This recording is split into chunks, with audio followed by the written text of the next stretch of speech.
بسم اللہ الرحمن الرحیم۔ السلام علیکم ورحمۃ اللہ وبرکاتہ۔ اللہم صلی علی محمد وعلی محمد۔ السلام علی الحسین ولا علی بن الحسین ولا اولاد الحسین ولا اصحاب الحسین۔ آج میں آپ کو حضرت ابراہیم علیہ السلام کا واقعہ بیان کرتی ہوں۔ مادر ابراہیم علیہ السلام نے کہا کہ اے بادشاہ، میں نے اس کے لیے چھپایا ہے کہ زندہ رکھا کہ لوگوں کے بچے قتل ہونے سے بچ جائیں اور تیری رعیت کم نہ ہو جائے، کیونکہ نجومیوں نے جو بتایا ہے کہ ایک بچہ پیدا ہوگا وہ تیری بادشاہت کو برباد کر دے گا۔ اگر وہ یہی بچہ ہے تو اس کو ہلاک کر دیا جائے گا اور باقی بچے بچ جائیں گے، اگر یہ نہیں ہے تو میرا بچہ بچ جائے گا۔ اس نے بی بی کی بات کو بہت پسند کیا۔ اس نے ابراہیم علیہ السلام سے کہا کہ ہمارے خداؤں کے ساتھ کس نے یہ برا سلوک کیا ہے؟ کیا تو نے کیا ہے؟ ابراہیم علیہ السلام نے کہا کہ ان کے بڑے نے کیا ہے، اگر وہ بولتے ہیں تو تم ان سے دریافت کر لو۔ نمرود نے یہ جواب سن کر اپنے مشیروں سے دریافت کیا، ابراہیم علیہ السلام کے لیے کیا سزا ہونی چاہیے؟ انہوں نے کہا کہ اس کو آگ میں جلا دینا چاہیے۔ چنانچہ حضرت ابراہیم علیہ السلام کو قید کر لیا اور ان کو جلانے کے لیے لکڑیاں جمع ہونے لگیں۔ تمام رعایا نے لکڑیاں جمع کیں، اس قدر انبار ہو گیا کہ جب اس میں آگ لگائی گئی تو اس کے اطراف 3 میل پرندے پرواز نہ کر سکتے تھے۔ نمرود نے ایک اونچی جگہ اپنے لیے بنوائی کہ وہاں بیٹھ کر حضرت ابراہیم کا تماشا دیکھے۔ چنانچہ جب ابراہیم علیہ السلام کو بذریعہ میخ آگ میں ڈالا گیا، جس کو اردو میں گوپھن بھی کہتے ہیں، اور ابراہیم آگ کی طرف چلے تو زمین آسمان میں ہیجان پیدا ہو گیا۔ زمین نے عرض کی، پروردگارا، زمین تیری پر اس کے سوا تیری عبادت کرنے والا کون ہے؟ اور یہ بھی آگ میں جلایا جا رہا ہے۔ اور فرشتوں نے تسبیح چھوڑ دی اور عرض کی، پروردگارا، تیرا خلیل ابراہیم آگ میں ڈالا جا رہا ہے۔ اس وقت خدا نے جواب دیا کہ اگر ابراہیم ہم سے مدد مانگے گا تو ہم اس کی مدد کریں گے۔ جبرائیل نے عرض کی، اے خدا، اگر تو اجازت دے تو ابراہیم کی مدد کے لیے جاؤں۔ خدا نے اجازت دی۔ جبرائیل آئے اور ابراہیم علیہ السلام سے کہا کہ کیا میری مدد کی ضرورت ہے؟ ابراہیم علیہ السلام نے کہا کہ مدد کی ضرورت تو ہے، مگر تم سے نہیں، اپنے خدا سے ہے۔ چنانچہ خدا نے حکم دیا کہ سرد ہو جا۔ آگ ٹھنڈی ہو گئی اور اتنی سرد ہوئی کہ ابراہیم علیہ السلام کے دانت بجنے لگے۔ پھر خدا نے فرمایا کہ سلامتی کے ساتھ ٹھنڈی ہو۔ چنانچہ نہایت سلامتی کے ساتھ ٹھنڈی ہوئی۔ گل و لالہ پیدا ہو گئے، ایک چمن بن گئے، پھول کھلنے لگے، خوشبوئیں آنے لگیں، وہ جگہ سرسبزار ہو گئی، اور جبرائیل امین علیہ السلام ان کے پاس آ کر بیٹھ گئے، باتیں کرنے لگے۔ جب آگ بھڑک رہی تھی تو یہ روز 4 شنبہ تھا جب ابراہیم علیہ السلام کو آگ میں ڈالا گیا، اور جب آگ گلزار ہوئی تو یہ 9 روز کا دن تھا۔ جب وہ آگ گلزار بن گئی اور نمرود نے یہ حال دیکھا تو کہنے لگا کہ خدا تو ایسا ہونا چاہیے جیسا ابراہیم کا خدا ہے۔ اس وقت ایک شخص اصحاب نمرود میں سے کہنے لگا کہ میں نے آگ کو قسم دی تھی کہ ابراہیم کو نہ جلانا۔ یہ کہا ہی تھا کہ آسمان سے ایک شعلہ آیا اور اس کو جلا کر خاک کر گیا۔ نمرود نے آزر کو بلایا اور بلا کر کہا کہ یہ لڑکا کس قدر بزرگ ہے۔ نمرود نے ابراہیم علیہ السلام کو اپنے دربار میں بلایا اور یوں گفتگو کی، اے ابراہیم، تیرا خدا کون ہے؟ ابراہیم علیہ السلام نے فرمایا کہ میرا خدا وہ ہے جو مارتا ہے اور زندہ کرتا ہے۔ نمرود نے کہا، میں مارتا ہوں، میں زندہ کرتا ہوں۔ ابراہیم نے فرمایا کہ کس طرح کرتا ہے؟ اس نے 2 آدمی بلائے جن کا قتل کسی سزا میں واجب تھا، ایک کو چھوڑ دیا اور ایک کو قتل کر دیا۔ ابراہیم علیہ السلام نے کہا کہ جس کو قتل کیا ہے اس کو زندہ کر، اور پھر یوں فرمایا کہ میرا خدا وہ ہے جو آفتاب کو شرق سے نکالتا ہے، اگر تو مغرب سے نکال دے۔ یہ سن کر وہ مبہوت ہو گیا، یعنی اس سے کوئی جواب نہیں آیا۔ جب نمرود نے دیکھا کہ ابراہیم علیہ السلام اپنی تبلیغ سے باز نہیں آتے تو اس نے کہا کہ اے ابراہیم، تم اپنے خدا سے کہو کہ مجھ سے جنگ کرے اور میرے لشکر سے مقابلہ کرے۔ حضرت ابراہیم علیہ السلام نے خدا سے عرض کی کہ نمرود جنگ کرنا چاہتا ہے۔ خدا نے ابراہیم علیہ السلام سے کہا کہ کہہ دو نمرود اپنا لشکر جمع کرے۔ چنانچہ نمرود نے لشکر جمع کرنا شروع کر دیا اور 6 ماہ اس کی تیاری کی۔ جب تمام انتظام ہو چکا تو ابراہیم سے کہا کہ اپنے خدا سے کہو کہ لشکر لے کر آئے اور ہمارے لشکر سے مقابلہ کرے۔ اس کا لشکر میدان میں پہنچ گیا، ہزاروں بلکہ لاکھوں کی تعداد میں تھا۔ اور تلواروں، نیزوں اور تیر کمانوں کو لیے ہوئے کھڑا ہو گیا۔ نمرود نے کہا جلدی اپنے خدا کا لشکر بلاؤ۔ حضرت نے فرمایا گھبراؤ نہیں، ابھی آ جاتا ہے۔ ایک مرتبہ سیاہ ابر اٹھا اور چلتا آیا یہاں تک کہ جب لشکر نمرود کے سروں پر پہنچا تو کیا دیکھا کہ بے شمار مچھر ہی مچھر ہے۔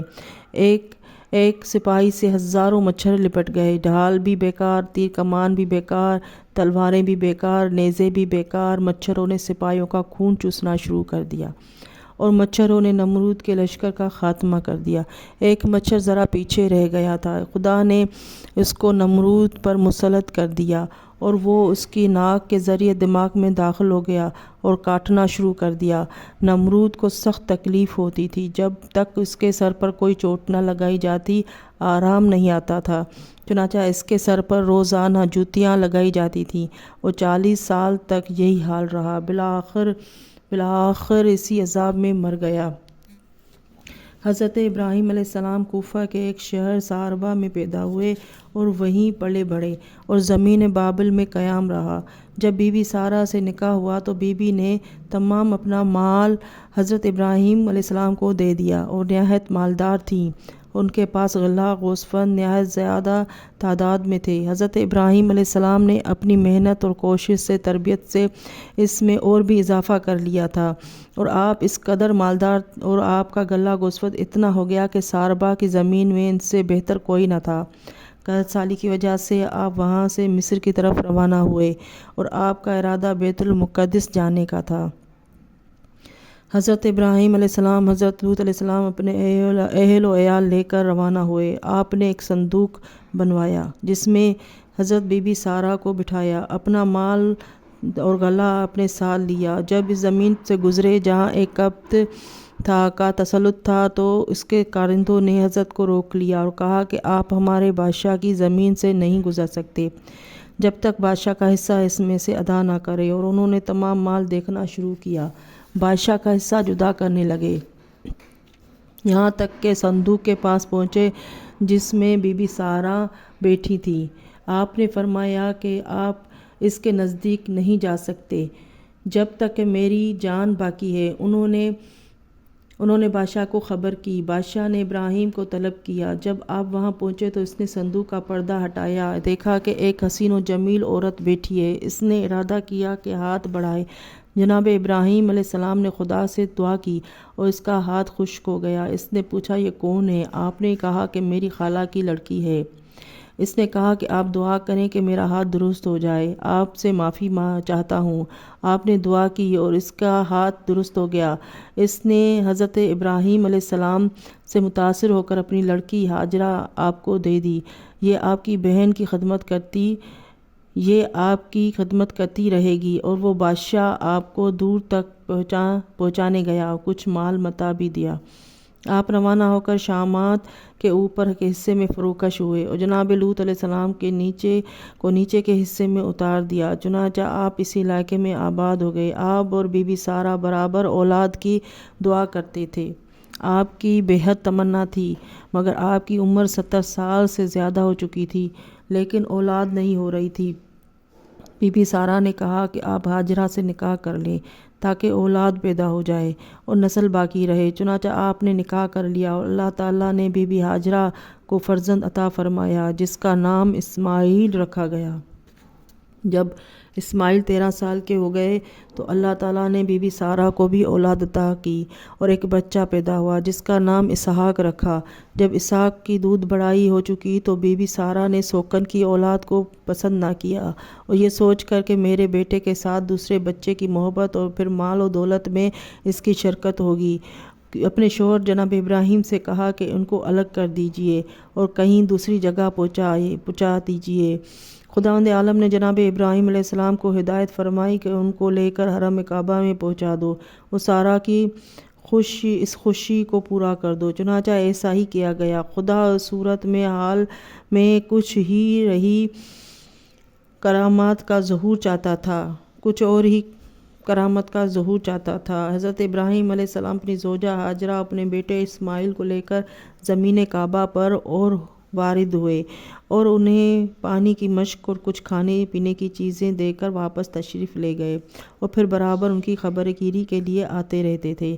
بی بی ہاجرہ اور اسماعیل کو جس وقت چھوڑ کر آنے لگے تو دعا کی، اے پروردگارا، میں کچھ اپنی ذریت کو یہاں بے آب و گیا زمین پر تیرے گھر کے سائے میں چھوڑ کر جا رہا ہوں، تو ان کی طرف لوگوں کے دلوں کو موڑ دے۔ اور آپ جب تشریف لے گئے تو ایک مرتبہ پانی ختم ہو گیا۔ بی بی ہاجرہ پانی کی تلاش میں نکلیں، کوہ صفا پر چڑھ کر دور دور پانی کی تلاش کی مگر نہ ملا۔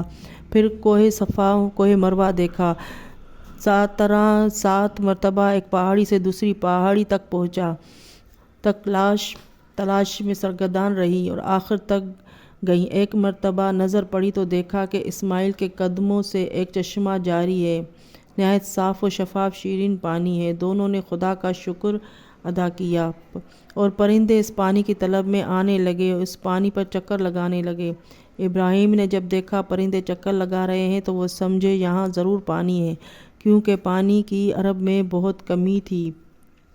جہاں پانی ہوتا ہے سب اپنا مسکن بنا لیتے تھے۔ قبیلہ جرہم وہاں آیا اور بی بی ہاجرہ سے اجازت لے کر وہاں قیام کیا، اور حضرت اسماعیل اب جو جوان ہو چکے تھے ان کے برکات بھی اس قبیلے نے دیکھے، اس لیے انہوں نے خواہش ظاہر کی کہ اپنی بیٹی حضرت اسماعیل کے نکاح میں دے دیں۔ چنانچہ جناب ابراہیم علیہ السلام نے اسماعیل علیہ السلام کا نکاح ان کے قبیلوں میں نے کرا دیا اور وہ اسی جگہ آباد ہو گیا۔ حضرت ابراہیم علیہ السلام جب آئے تو حضرت ابراہیم علیہ السلام نے اپنے بیٹے اسماعیل کے اثرات و برکات ملاحظہ کیے تو خدا کا شکر بجا لائے اور اسی نکاح پر بے حد خوشی کا اظہار کیا۔ قبیلہ جرہم نے آپ کی بے حد تعظیم تکریم کی۔ جب آخری مرتبہ آئے تو خدا نے حکم دیا کہ کعبہ کی دیواروں کو بلند کر کے اس کی تعمیر مکمل کرو۔ چنانچہ دونوں نے مل کر کعبہ کو تعمیر کیا۔ بحکم خدا ایک آواز دی کہ لوگ اس کی حج کے لیے آئیں۔ چنانچہ اطراف و جوانب سے لوگ آنے لگے اور خصوصاً قبیلہ جرہم نے لبیک کہہ کر آپ کی حسب و ہدایت مناسک حج ادا کیے، اور ان کے بعد دوسرے لوگ ان قبائل بھی ایمان لائے، ان میں کو ممالک بھی ایمان لے آئے۔ حضرت ابراہیم علیہ السلام نے ایک مردہ کو دیکھا جو آدھا دریا میں ہے آدھا باہر ہے، اور اس کو پانی کے جانور بھی کھا رہے ہیں اور باہر صحرا کے جانور بھی کھا رہے ہیں، وہ جانور بھی آپس میں ایک دوسرے کو کھا رہے ہیں۔ حضرت ابراہیم علیہ السلام نے خدا سے عرض کی، اے پالنے والے، تو مردہ کو کس طرح زندہ کرے گا، کیونکہ اس کے تمام اجزاء جدا جدا ہو گئے ہیں اور جانوروں کے جسم میں داخل ہو کر ان کا جز بن گئے ہیں۔ خدا نے فرمایا، کیا تم ایمان نہیں لائے؟ عرض کی کہ ایمان تو لایا ہوں، اپنی آنکھوں سے ان کو زندہ ہونے کی کیفیت دیکھنا چاہتا ہوں تاکہ دل کو اطمینان حاصل ہو۔ تو بس خدا نے فرمایا کہ 4 پرندے پکڑ اور ان کو اپنے پاس رکھو، خوب پہچان لو، پھر ان کو ذبح کر کے ان کا گوشت ریزہ ریزہ کر کے باہم ملا دو، پھر ان کو ریزہ ریزہ کر کے ریزوں کو 10 پہاڑوں پر تھوڑا تھوڑا ڈال دو، پھر ان کے سر اپنے پاس رکھو اور دانہ اور پانی بھی اپنے پاس رکھو، پھر ان کو آواز دو، یہ تمہارے پاس دوڑتے ہوئے آ جائیں گے۔ چنانچہ ابراہیم علیہ السلام نے ایسا ہی کیا، اور جب آواز دی تو ہر ایک کا گوشت جو ریزہ ریزہ تھا آپس میں مخلوط تھا الگ الگ ہوا، اور پھر ایک کا جز اپنے ہی بدن میں شامل ہو کر پھر پورا جسم بنا اور اڑتے ہوئے اپنے اپنے سروں سے مل کر پرواز کرنے لگے اور پانی اور دانہ پینے اور کھانے لگے۔ اللہم صلی علی محمد وآل محمد۔ دیکھا ناظرین، اگر آپ نے ابھی تک میرا چینل سبسکرائب نہیں کیا ہے تو سبسکرائب کر لیں۔ آئندہ کے لیے اللہ حافظ۔